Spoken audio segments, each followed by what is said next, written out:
Welcome to First Reading, the Old Testament Lectionary podcast. I'm Tim McNinch, Assistant Professor of Hebrew Bible at Christian Theological Seminary. And I am Paul Essa, a PhD student in the Hebrew Bible program at Yale University. I'm filling in this week as a guest host for Rachel Wren and Rosie Kendall, who have this week off. Tim, you are our point person this week as we look at the first reading for February 19th, Exodus 24, 12 through 18. This is also Transfiguration Sunday in the liturgical calendar, which I'm sure will come up in our conversation. I'm so looking forward to hearing from you. How would you like us to begin? First of all, I want to say that the last time this passage came around in the Revised Common Lectionary back in 2020, Rachel and I had a wonderful deep dive conversation about it with Dr. Amanda Mbuvi, who's now the Vice President of Academic Affairs at Reconstructionist Rabbinical College. If any listeners would like to pick up on that conversation, which is about 30 minutes, they can search for it on our website. But for this week, I'll give a few notes, preaching pitfall to avoid, and an angle that preachers could use to incorporate this text into their sermon. Well, that sounds like a typical first reading approach. Great. So how would you perhaps give us a little context for this passage from Exodus 24? Yeah. So what we have in the lectionary reading is just a little tiny piece of a longer story of the people of Israel camped around Mount Sinai after their journey from Egypt. Most of chapters 20 to 23 is all about God giving laws in the presence of the whole people, including the famous 10 Commandments.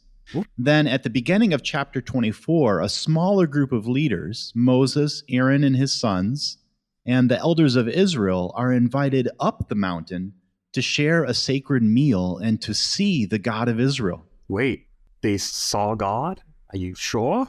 Well, that's what the text says in 24, 10 to 11, which it's interesting you respond that way because I also tend to forget about that because a few chapters later in Exodus 34, Moses is allowed to see just God's back, and that is like this huge big deal. But sure enough, back here in chapter 24, 70 of the elders, the priests, and Moses all lay eyes on God. And it says that despite this, God allowed them all to survive.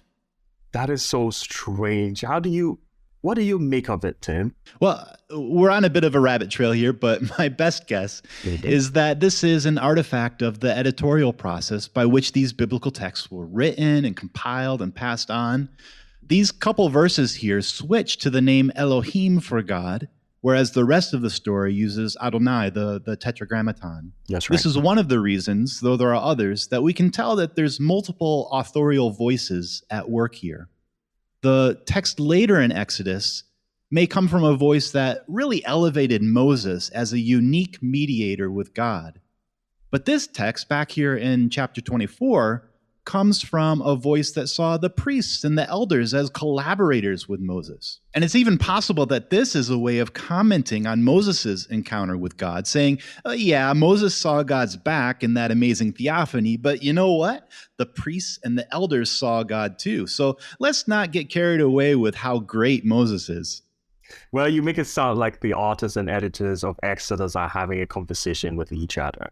Yeah, that's actually exactly how I see it. And the work of interpretation then is to kind of eavesdrop on that combo and see what sense we can make of it. That's fascinating. But I should bring us back on track. We haven't gotten to 24 verse 12 where the lectionary text begins. Yeah, that's right. So we pick up the story as Moses is called to leave behind the others and to go up the mountain, though it does say that Joshua goes with him. And Moses enters this fiery cloud atop the mountain and receives further instructions from God, it says, for 40 days and 40 nights.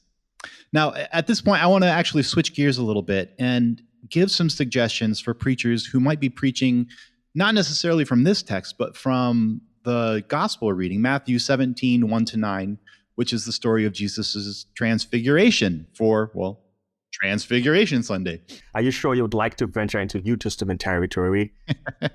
Yeah, trust me, there's a method to this madness. With Exodus 24 in our minds, though, Matthew 17 should sound very familiar. Jesus takes a small group of his followers up a tall mountain where they have this divine vision and are enveloped by a cloud, just like Moses was. And Moses is there. Yeah, that's right. Along with Elijah, who also had an encounter with God at Mount Sinai. So the author of Matthew is telling this story about Jesus and making it rhyme, so to speak, with Exodus 24. That's so interesting. But why would Matthew do that? What does Matthew want his readers to pick up on by making the scene look so much like Exodus 24? Yeah, that's exactly the right question, Paul, because the point of Exodus 24 isn't so much the focus on Moses as it is the result of Moses' encounter with God on the mountain. There, God reveals to Moses all the instructions that will shape the people of Israel as the people of God. God, in a way, gives Moses the charter for how to be God's people. And all the smoke and fireworks is really just to identify and kind of credential Moses as the one who's authorized to report these words from God to the people. Yeah. And it's the same deal in Matthew 17. The point of this transfiguration is not so much about the identity of Jesus as like the second person of the divine Trinity, though you can find that here if you want.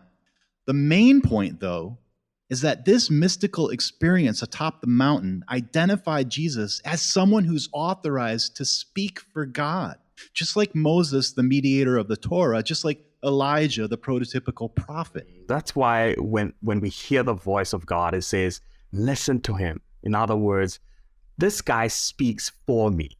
Yes, exactly. So let me just be clear about this. You are saying that the Transfiguration is not about Jesus' divinity? I don't think it is. At least I don't think so today. Ask me again in 3 years, and maybe I'll have changed my mind. I mean, don't get me wrong. I'm not trying to demote Jesus from his divine status here. Matthew's clear enough about that in the gospel as a whole. All I'm saying is that in this episode, in Matthew 17, he has a different point to make. The voice of God says here, "This is my son," which is often interpreted as a divine title, but it might not be. But the directive that's given, it isn't, "So therefore believe that he is divine." Right. No, it's listen to him. The point being that Jesus, just like Moses and Elijah, speaks for God. Yeah. What about the shiny clothes?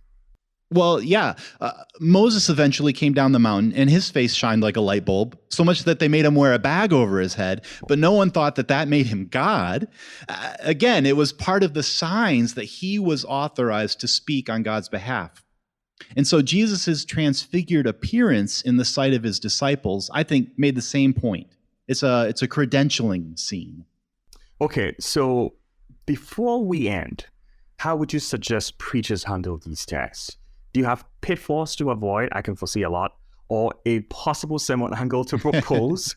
Yeah. So as far as pitfalls go, I've sort of been dancing around the main pitfall I see here, which our regular listeners can probably predict. Please don't interpret the transfiguration of Jesus as a kind of Christian supersessionist proof text. As in, Moses and Elijah were great, but now Jesus tops them both. Or Torah and prophets predicted Jesus, but now he's here, and his words are so much better than theirs. No, don't do that. If anything, Matthew 17 is drawing a comparison between Jesus and Moses and Elijah. It's saying that Jesus belongs in their company. He's authorized to speak divine words just like they were. It's not about superseding or replacing Moses and Elijah. It's about Jesus operating in continuity with them. So if you're preaching the Transfiguration and drawing connections to Matthew's patterning of the story after Exodus 24, I would encourage you out there to be explicit about that sense of continuity with the Torah and the prophets that are in this text. Because the alternative, that supersessionism, is sort of the baked-in default for many Christian readers and has had violent consequences for our Jewish neighbors, even to this day. That's so important to emphasize. Speaking of like Christian-Jewish relationships, and what about preaching angles? What would you advise? Right. If I were preaching Matthew 17, the Transfiguration story, I would definitely back up and tell the story of Exodus 24 so that my congregation could see how Matthew has Jesus kind of cosplaying the scene from Exodus, right? And I'd hit that note of continuity explicitly, as I just said. But where I would drive toward is that divine imperative in Matthew 17:5, which is Matthew's own punchline in the scene, I think. Listen to him. If Jesus really speaks for God, then his words should be a regular part of the Christian diet. Oh, yeah.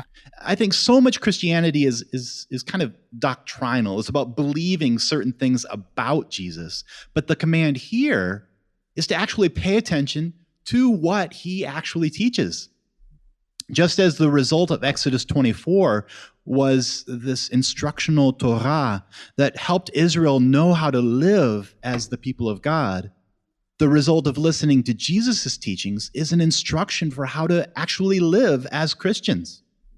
If hearers leave your sermon on this passage asking, well, then what did Jesus say?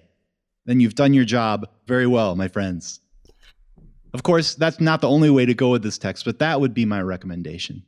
Well, like very few sermons end with a question, but ending with a question is like a good way to end it, I guess.